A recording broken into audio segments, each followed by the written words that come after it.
जय श्री राम।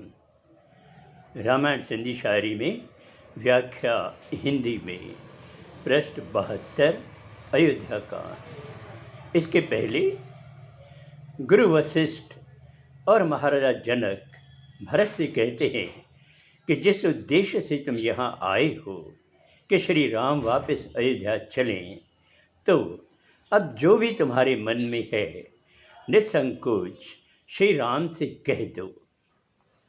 अब आगे।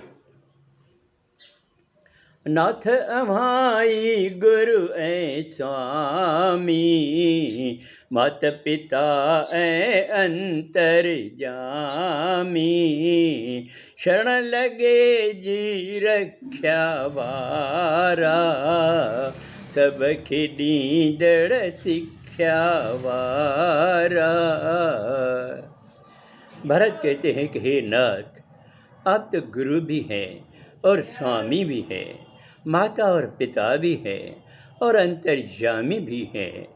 जो भी आपके शरण आता है आप उनकी रक्षा करते हैं और सबको अच्छा ज्ञान देते हैं। मुझहिड़ो को पापी नाहे, गुण अवगुण जो ज्ञान न आहे, वचन पिता ऐ आज्ञा मेटे, आए से जल्दी फौज समेटे।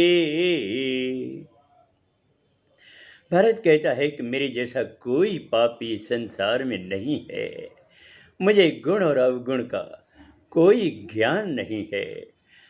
अब मैं पछता रहा हूँ कि मैंने पिता के वचन का पालन नहीं किया और उनकी आज्ञा को भी नहीं माना, और जल्दबाजी में मैं पूरी फौज लेकर यहाँ आ गया।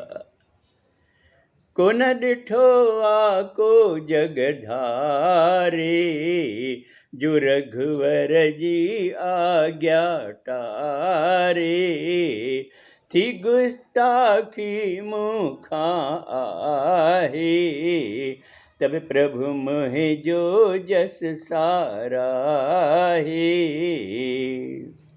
हे नाथ, आपके जैसा कृपालु मैंने नहीं देखा है और इस संसार में आप ही हैं जो सबको प्यार देते हैं।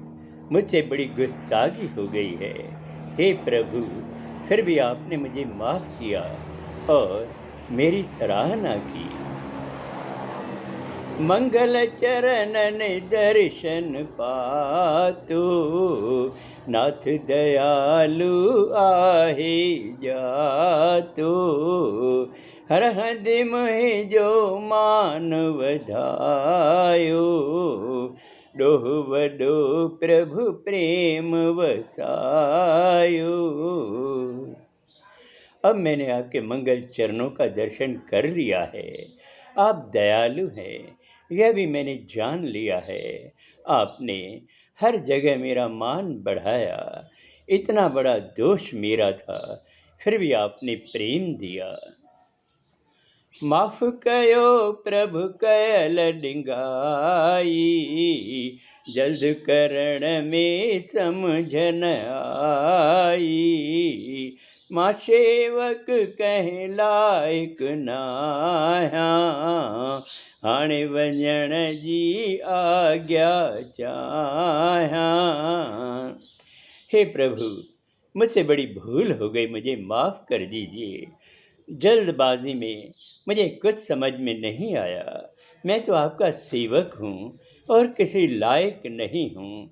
बस अब मुझे क्षमा कीजिए और मुझे जाने की आज्ञा दीजिए।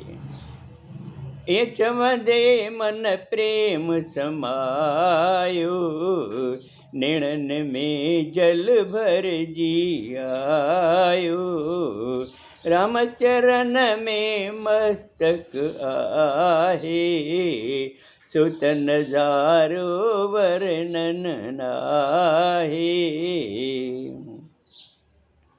ऐसा कहते कहते भरत के मन में प्रेम अति समा गया और उनकी आँखों से आंसू टपकने लगे। राम के चरणों में उन्होंने मस्तक रखा। बस ये नज़ारा तो ऐसा था कि जिसका कोई वर्णन नहीं किया जा सकता। अब आगे अगले सोमवार को। जय श्री राम।